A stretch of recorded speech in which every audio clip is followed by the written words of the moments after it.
আজ বন্ধুরা একটা দারুণ রেসিপি নিয়ে হাজির হয়েছি, একটা টিফিন রেসিপি। আর এরকম একটা রেসিপি যদি থাকে, নিমিষের মধ্যেই প্লেট হয়ে যাবে একেবারে ফাঁকা। তো কি সেটা দেখে নিতে অবশ্যই তোমায় থাকতে হবে, খাওয়া হবে জমজমাটের সাথে। আর একটা খেলে বারবার খাওয়ার ইচ্ছা করবে মনে। তো চলো দেখে নিতে কি করে বানালাম আজকের এই রেসিপিটি। ব্রেড দিয়েই আজকে বানাচ্ছি নতুন ধরনের একটা রেসিপি। এখানে দেখো ব্রেডগুলো নিয়ে নিয়েছি, আর ব্রেডগুলোকে হাতে করে একটু ছিঁড়ে ছিঁড়ে নিচ্ছি। নিয়ে একটা এরকম মিক্সির জার নিয়েছি, তার মধ্যে ছেঁড়া ব্রেডগুলোকে দিয়ে দেবো। দিয়ে এটাকে গুঁড়ো করে নেব। সমস্ত ব্রেডগুলোকে একসাথে দিয়ে দিচ্ছি।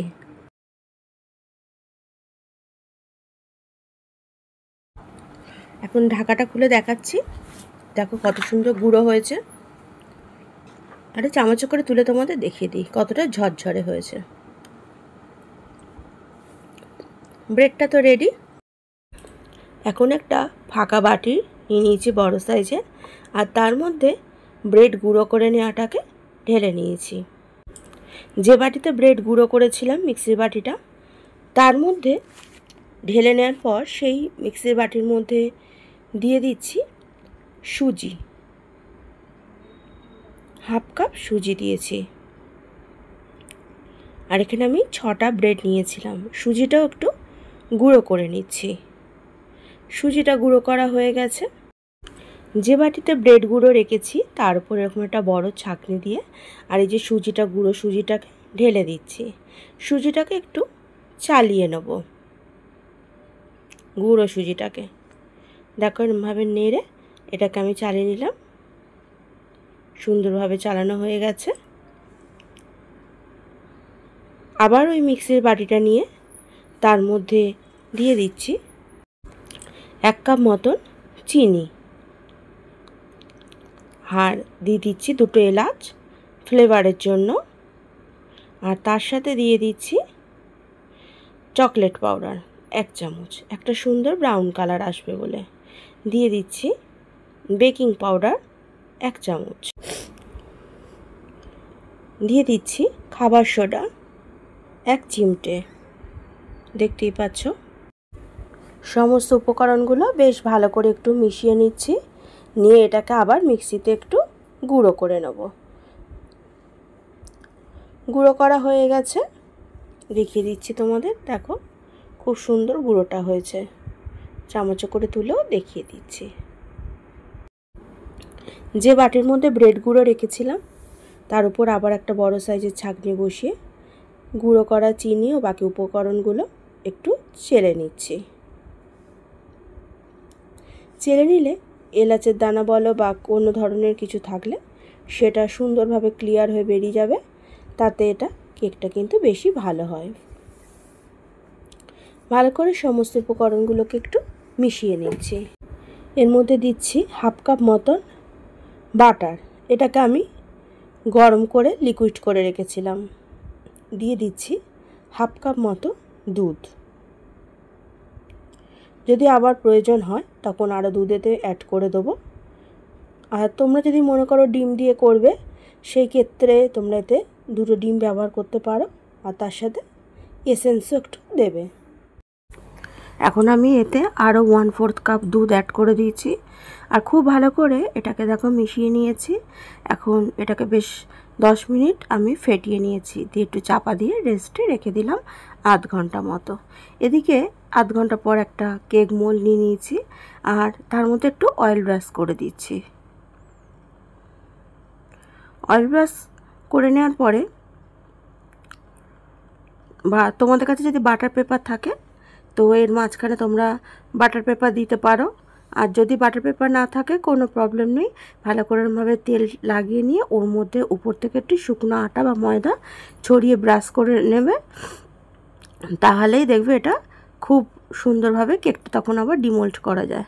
আর এদিকে দেখো আমার এটা একদম রেডি হয়ে গেছে। এটাকে আবার একটুক্ষণ আমি ফেটিয়ে নিয়েছি রেস্ট করার পরে। এখন ব্যাটারটাকে আমি এর মধ্যে ঢেলে দিচ্ছি।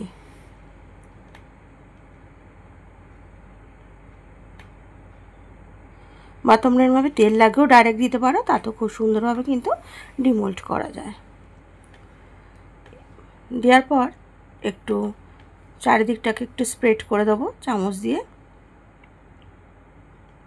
আর ব্যাটারের টেক্সচারটা দেখেইছো কতটা ড্রাই মতন করেছি, ঠিক এরকমই কিন্তু করতে হবে।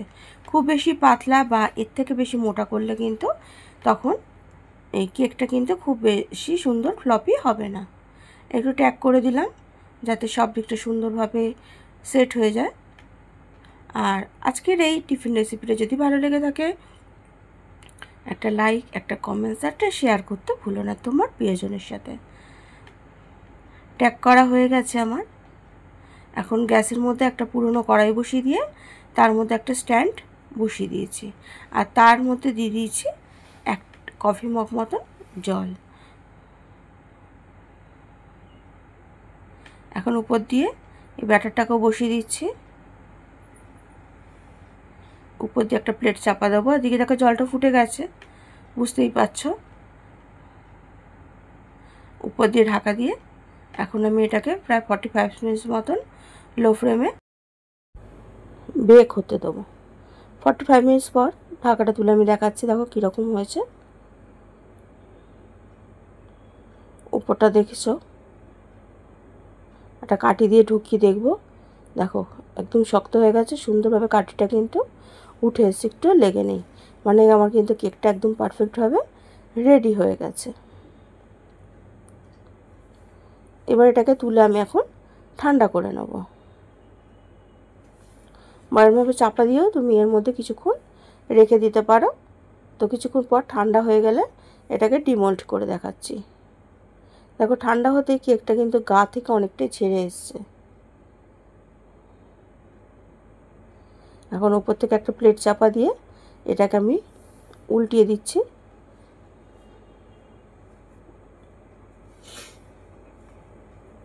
দেখো কত ইজিলি এটা ডিমোল্ড হয়ে গেল।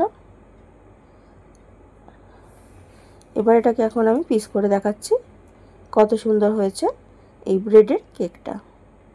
যে কোনো দিন টিফিনে বা চায়ের সাথে খেতে কিন্তু এরকম একটা ব্রেডের কেক বেশ ভালোই লাগে। তোমরা বাড়িতে ট্রাই করে দেখতে পারো, আশা করি তোমাদেরও ভালো লাগবে। কারণ অনেক সময় আমাদের বাড়িতে কি হয়, ব্রেড খাওয়ার পরও হয়তো 2-4 পিস ব্রেড হয়তো থেকে যায়, কেউ খেতে চায় না, তখন ওই ব্রেডটা ফেলে না দিয়ে তোমরা কিন্তু ব্রেডের এই কেকটা বানাতেই পারো। তাতে কিন্তু দেখবে সবাই এটা তখন খুব খুশি মনে খাচ্ছে। তো বন্ধুরা, আজকে ভিডিওটা যদি ভালো লেগে থাকে অবশ্যই শেয়ার করো তোমার প্রিয়জনের সাথে। আজকের ভিডিওটা এই পর্যন্ত, আবার দেখা হবে পরবর্তী কোনো ভিডিওতে। খাওয়া হবে জমজমাটের সাথে। আর নতুন নতুন রেসিপি দেখতে হলে অবশ্যই তোমার খাওয়া হবে জমজমাটের সাথে থাকতেই হবে। এখন মাঝখান থেকে আর একটা পিস করে দিচ্ছি।